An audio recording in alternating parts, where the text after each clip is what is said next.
bienvenue à Action Mieux Vivre. On va faire comme d'habitude un retour sur la semaine dernière. On en était à vos hauts faits, vos bons coups. Et je vous le souligne, c'est d'une extrême importance que vous ayez toujours votre espèce de tableau d'honneur, tableau d'affichage ou votre cahier avec tout ce que vous avez découpé avec vos bons coups. En tout temps, vous devez vous référer à ça. Pour l'estime de soi, on en a parlé. Alors, ce qui m'amène aujourd'hui à vous parler de l'importance de la valorisation, de vous valoriser vous-même. Parce qu'on attend souvent que ça vienne des autres. La fameuse valorisation, on aimerait donc se faire dire que t'es donc bon, que t'as donc bien agi et le reste. Alors, avec vos bons coups que vous avez en avant de vous autres, valorisation, appréciation de vous-même, ça vous appartient de vous le donner régulièrement, d'apprécier ce que vous faites, de vous le dire. Plus vous allez prendre cette habitude-là, plus vous allez aller vers des hauts faits de plus en plus importants. Pour faire suite à ça, je vous ai demandé souvent d'écrire des lettres aux autres, parfois diffamatoires, mais toujours fictives, des lettres non envoyées. Aujourd'hui, j'aimerais vous demander de vous écrire une lettre à vous-même. Vous avez vos hauts faits, vos bons coups en avant de vous. Alors, je vous demanderai de vous baser là-dessus et d'écrire une lettre de félicitations, si on veut, d'appréciation, de valorisation de vous-même. Alors, vous pouvez commencer à dire je me trouve vraiment bon dans telle chose. Je n'aurais jamais cru que j'étais aussi bon, aussi performant dans tel domaine. Je suis très fière de telle chose.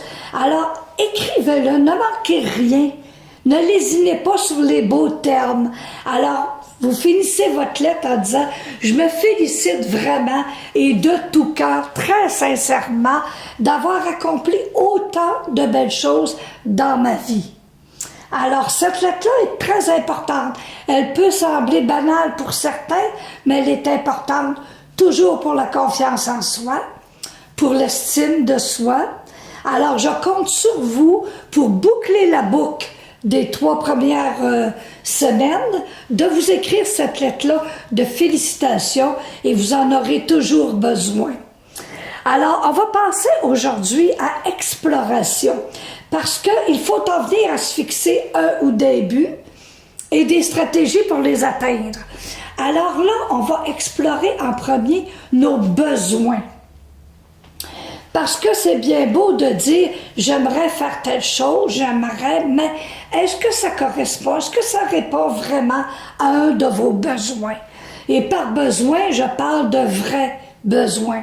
Pas les besoins posés par la publicité, par les voisins, par d'autres personnes. Vos vrais besoins à vous. Vos aspirations profondes, si on veut. Alors, vous allez examiner vos besoins. Vous allez, comme d'habitude, en faire une liste. Mais je veux quand même vous mettre sur une piste, vous donner des exemples de besoins. Et puis, j'ai besoin, ça peut être j'ai besoin d'être aimé. J'ai besoin d'être écouté. J'ai besoin de voir plus de gens. J'ai besoin de me réaliser. J'ai besoin d'accomplir au moins une chose. J'ai besoin de mettre de l'ordre dans un paquet d'affaires qui traînent. Je veux finir de procrastiner tout le temps. J'ai besoin de... Alors, commencez à lister vos besoins un par un, parce que c'est là-dessus qu'on va se baser. Si on veut se fixer des buts à un moment donné, ben il faut savoir qu'est-ce que c'est mes besoins. Pour les combler, il faut être conscient de nos besoins. Alors, je vous invite à être très, très consciencieux dans cet exercice-là. Vous savez, et d'y réfléchir. Et ça me vient à l'idée une citation d'Hippocrate qui disait « Réfléchissez avec lenteur, mais exécutez les tâches rapidement. Exécutez toute décision rapidement. » Après avoir réfléchi avec lenteur naturellement. Alors, quand vous aurez vos besoins en avant de vous, j'ai besoin de, Vous pouvez les laisser dormir un peu et y revenir plus tard. Et vous pouvez vous dire ensuite, c'est là-dessus que je vais me baser pour enfin me fixer des buts. Je dis des buts, mais on va commencer par un but. Et un but à court terme. Naturellement qu'un but à court terme, c'est environ 1 mois à 1 an. Un but à moyen terme, c'est 1 an à 5 ans. Et un but à long terme, c'est 5 ans, aller à 10 ans. Mais pour notre propos à nous, pour notre exercice à nous, on va parler seulement de but à court terme. Et vous allez vous dire, un but. Moi, je vais vous démontrer l'extrême importance d'avoir des buts. Premièrement, pour avoir une meilleure santé mentale, il faut avoir des buts. Être en plein contrôle de sa vie. Vous savez, vous faites probablement, vous aussi, une liste quotidienne. On a des tâches à faire, ou hebdomadaires si on veut. On se dit, aller à la caisse, prendre rendez-vous chez le médecin, mettre de l'ordre dans telle affaire, passer à l'épicerie, chercher les spéciaux, et le reste, et le reste. On a cette liste-là, et on aime ça. On est sûr de rien oublier, donc on a moins de stress. On a aussi l'impression d'avoir le contrôle sur nos journées, sur nos semaines. Alors, on se dit, on coche à mesure, check, c'est fait, c'est fait. Ça nous donne aussi plus de confiance, plus d'assurance. On sait qu'on est bien organisé. Et qu'est-ce que ça fait d'être bien organisé? Ça fait qu'il y a beaucoup moins de stress, moins d'inquiétude. Et puis parfois, de ne pas être organisé, on paye le gros prix. Si on a eu une contravention, puis on avait 30 jours pour le payer, puis on l'a mis là sur la pile, ça coûte plus cher que le montant initial. Et c'est comme ça pour tout. Alors, avoir de l'ordre, être organisé, je parle d'une liste quotidienne ou hebdomadaire. Alors, imaginez-vous d'avoir un plan de vie. Parce que des gens qui n'ont aucune idée demandent-leur pas qu'est-ce que tu vas faire dans 2 ans ou aimerais-tu faire telle chose? Non, on ne le sait pas. Alors, imaginez le pouvoir que vous auriez sur votre propre vie si vous aviez un plan de vie.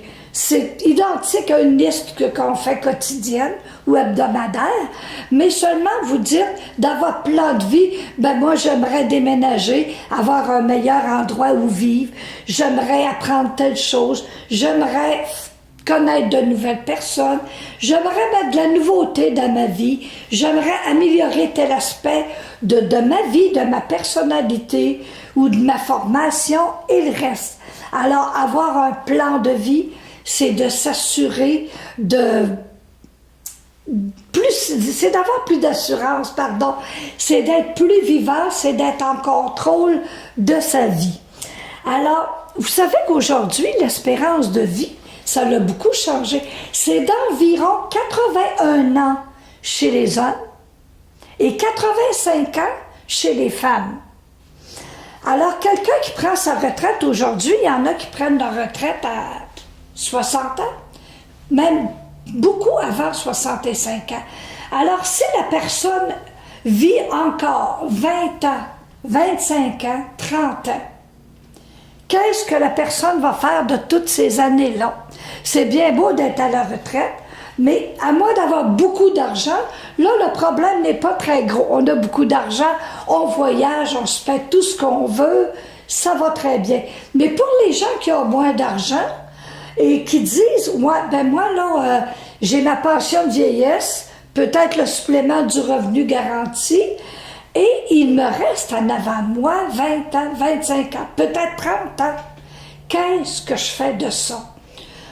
Je suis certaine que vous qui m'écoutez, vous ne vous contenterez pas de dire « moi, je fais ma petite journée, ma besogne, et puis mes petites courses, je me couche le soir, je me relève le lendemain matin et je recommence. » Sérieusement, est-ce que vous êtes satisfait de vous dire que pour les 5, 10, 15, 20 prochaines années, vous allez vous contenter de faire du ménage, des courses, avoir une invitation de fois de temps en temps? Est-ce que ça répond à vos aspirations profondes? Alors, si vous avez des buts, en avant de vous. Vous dites, moi, chaque année, je vais avoir un but que je vais me fixer. Je vais élaborer des stratégies, des moyens pour atteindre ce but-là. Et je vais y aller étape par étape. Je vais réaliser quelque chose. Vous vous dites, bon, ben moi, d'ici mes 70 ans, je vais apprendre une autre langue. Je vais faire telle chose, telle chose. Alors, je vous invite pour une meilleure santé mentale, pour une vie plus épanouie, pour une vie plus enrichissante. Il est d'une extrême importance, et je dis le mot extrême parce que c'est vraiment le cas, de vous fixer au moins un but à chaque fois, un but à court terme, des stratégies et de continuer ainsi de suite. J'ai parlé dès le début de vous trouver un ou une partenaire. Je vous en reparle encore parce que, à quelque part, pour la motivation, que quelqu'un proche de vous, amis, voisins, parents, poursuivent le même but. C'est motivant. C'est un support, c'est une aide. Et puis, vous avez quelqu'un avec qui partager ça. Vous vous dites, t'es rendu où là-dedans? Ah, moi, je suis rendu là. Alors, je vous le conseille fortement, et ce n'est pas obligatoirement la même personne. Pour un tel but, vous dites, ah, je pense à une telle, ce serait une partenaire idéale. Un autre but que vous fixerez dans 6 mois ou l'an prochain, vous penserez à une autre personne qui serait encore mieux pour vous supporter, vous motiver, vous aider, vous conseiller et le reste. Alors, on n'oublie pas, un partenariat, c'est idéal à tous ces points de vue-là. Maintenant, j'aimerais vous parler, vous avez maintenant tout ce qu'il faut pour vos buts. Alors, naturellement, je vais vous donner un exemple simple. Si un de vos buts serait d'apprendre l'anglais de base ou améliorer votre anglais, vous allez dire, OK, apprendre l'anglais ou améliorer mon anglais déjà existant. OK, on parle de stratégie, de moyens pour l'atteindre. Alors, vous vous dites, OK, en premier, qu'est-ce que je ferais bien? Je vous donne des exemples. Naturellement, vous choisirez ce qui fait votre affaire dans quelque chose où vous êtes très à l'aise. La première chose pour une autre langue, on va prendre l'anglais, c'est d'écouter la télé en anglais. Il y a des émissions drôles, il y a des émissions plus sérieuses, dans tous les domaines, il y a des émissions. Et pour ceux qui commencent en anglais, je vous suggérerais l'émission du Dr. Phil. C'est très, très facile, il parle lentement, il est très facile à comprendre. Alors, c'est une des émissions en premier, mais il y a bien des shows aussi très, très intéressants. Alors, écoutez la télé en anglais. Il y a des dictionnaires il y a des livres, des cahiers d'exercices avec correcteur. Alors, vous faites des exercices, vous avez le correcteur après pour aller voir vos erreurs, corriger et tout. Comme support, ça aide beaucoup en papier. Pour ceux qui ont un téléphone intelligent, il y a des applications gratuites pour apprendre l'anglais, mot par mot, vous êtes corrigé et vous montez de degré tout le temps. Et on vous dit, au bout du mois, vous avez appris 300 nouveaux mots, par exemple. Alors, c'est très motivant. Ces applications-là, la plupart sont gratuites. Alors, très facile. Il y a aussi sur Internet, vous pouvez prendre anglais facile, cours d'anglais gratuit. Encore une fois, ça ne coûte rien. C'est relativement bien fait. Il y a aussi des correcteurs. Il y a même des tests que vous pouvez prendre et puis qu'on va vous dire votre niveau débutant, intermédiaire. Alors, ce sont des moyens simples, gratuits, à la portée de tout le monde. Vous pouvez demander aussi à vos contacts de vous envoyer un courriel une fois par semaine. Simple. Mais en anglais, comment vas-tu? Est-ce que tu suis toujours ton cours? Est-ce qu'on se voit samedi? Et vous répondez en anglais, quitte à vous servir du dictionnaire pour les premières fois. Et vous allez prendre de plus en plus d'assurance et pouvoir communiquer dans cette langue-là avec vos proches. Un deuxième exemple, c'est encore dans le domaine de l'apprentissage, vous verrez, prendre une formation. Encore là, il y a la recherche, il y a la cueillette d'informations. Vous marquez prendre une formation. Alors, dans les moyens, on appelle ça la cueillette d'informations. Une formation passe par les commissions scolaires. Vous allez sur Internet, vous tapez commission scolaire, formation continue, formation aux adultes, tout est là et il y a aussi des numéros de téléphone où vous pouvez appeler. Alors, c'est très, très simple. Il y a les clés aussi qu'on appelle centre local d'emploi, où est-ce qu'ils ont tout pour les formations. Beaucoup d'informations, beaucoup de documentation et des préposés, là encore une fois, qui vous aideront dans à peu près n'importe quel domaine. Alors, toujours la cueillette d'informations. Alors, vous marquez, cueillette d'informations, ensuite le choix, ensuite inscription. Après, vous serez inscrit. Là, je vais ouvrir une petite parenthèse parce que après votre inscription, si vous vous dites, là, je viens de m'inscrire à un cours et il sera seulement qu'en janvier. Exemple, nous sommes en octobre, le cours se donnerait en janvier. Je vous conseillerais de mettre de l'ordre dans vos affaires avant la formation. Une nouvelle information dit inconnue parfois et dit stress, un peu de peur et le reste. Alors, mettez donc de l'ordre, soit dans vos paperasses, que ce soit dans votre maison, dans votre remise, n'importe où, pour vous dire, je garde toute mon énergie et puis, quand je vais commencer ma formation, ça va être agréable, tout va être propre alentour de moi. J'aurai pas de casse-tête, autrement dit.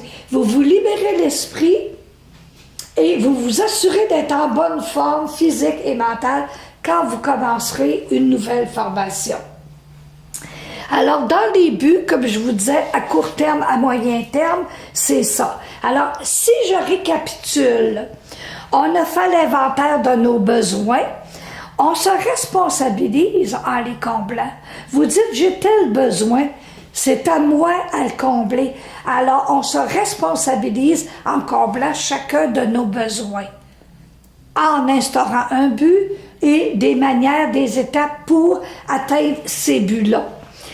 Vous vous fixez des objectifs, c'est aussi se lancer un défi à soi-même. Vous vous lancez un défi, est-ce que je suis capable de faire ça ou oui? Vous vous lancez un défi et vous le relevez vous-même. Toujours très bon pour la confiance en soi, l'estime de soi et l'assurance aussi. Plus vous avancez dans ce processus-là, plus vous avez de l'assurance, plus vous pouvez prendre des buts qui sont pas mal plus hauts, qui demandent plus d'efforts, plus d'énergie, plus de savoir, plus de connaissances. Alors, ces étapes-là, c'est un peu, figurez-vous une échelle. Là, vous avez déjà les pieds des premiers barreaux, vous avez déjà quelques semaines, vous avez accompli des choses. Avez-vous remarqué que depuis le début des émissions, si vous avez fait des exercices proposés, vous avez déjà commencé à combler des besoins? Vous aviez des problèmes de rancune ou autre, vous avez écrit des lettres. Alors, vous aviez du stress ou de la peine ou de la frustration ou de l'inquiétude. Par les lettres que vous avez écrites, vous avez réglé ça. Donc, vous avez comblé un besoin de paix, un besoin d'harmonie, un besoin de liberté, un besoin de tranquillité peut-être. J'aimerais que vous en preniez conscience parce que vous avez déjà commencé. Vous avez déjà fait de belles choses. Vous avez votre tableau d'honneur à l'avant de vous. Vous avez vos hauts faits. Vous savez maintenant quels sont vos besoins. Vous êtes conscient de vos aspirations profondes. Et vous savez comment réaliser tout ça, combler vos besoins, toujours en vous responsabilisant, en prenant des étapes simples. On commence toujours par le plus simple, le plus agréable à faire. Ensuite, en coup que c'est réalisé, c'est sûr que ça nous donne plus confiance tout le temps pour aller tout le temps par du plus compliqué. Des buts atteints, des buts précis, des buts atteints, égale santé mentale améliorée. Vous savez tous que santé mentale et santé physique sont étroitement liées. Donc, à chaque fois que vous faites quelque chose pour votre santé mentale, être mieux, améliorer votre qualité de vie, améliorer vos conditions de vie, à chaque fois que vous faites ça, votre santé physique s'en ressent. Si vous aviez des maux de tête ou autres, vous enlevez des facteurs stress dans votre vie, vous mettez plus de satisfaction, plus de joie de vivre, plus de sécurité. Alors, en faisant tout ça, vous travaillez très fort à votre santé et physique et mentale. Et je vous demanderai de prendre, à partir du moment où vous avez commencé votre processus et embrayé vraiment dans votre premier but, et vous êtes en train de l'atteindre, j'aimerais que vous soyez conscient de chaque étape. Pas trop le faire automatiquement sans penser. Soyez conscient et valorisez-vous à chaque étape du processus. De dire, je suis bonne, je suis déjà rendue là. C'est important de faire ce qu'on appelle un check, de cocher à mesure que vous accomplissez une action, marquez-le puis vous dites, hey, je suis bon, je suis bonne. J'ai réalisé ça. Il me reste 2 étapes, j'ai atteint mon but. Pensez déjà au second but que vous allez vous fixer. Pensez déjà aux moyens que vous allez prendre pour l'atteindre et ainsi de suite. Alors, de plus en plus conscient de toutes ces étapes-là, pensez à vous valoriser, pensez à vous remercier, pensez à vous récompenser, pensez à fêter vos exploits. Sur ce, je vous souhaite une très belle semaine, enrichissante à tout point de vue. À la semaine prochaine.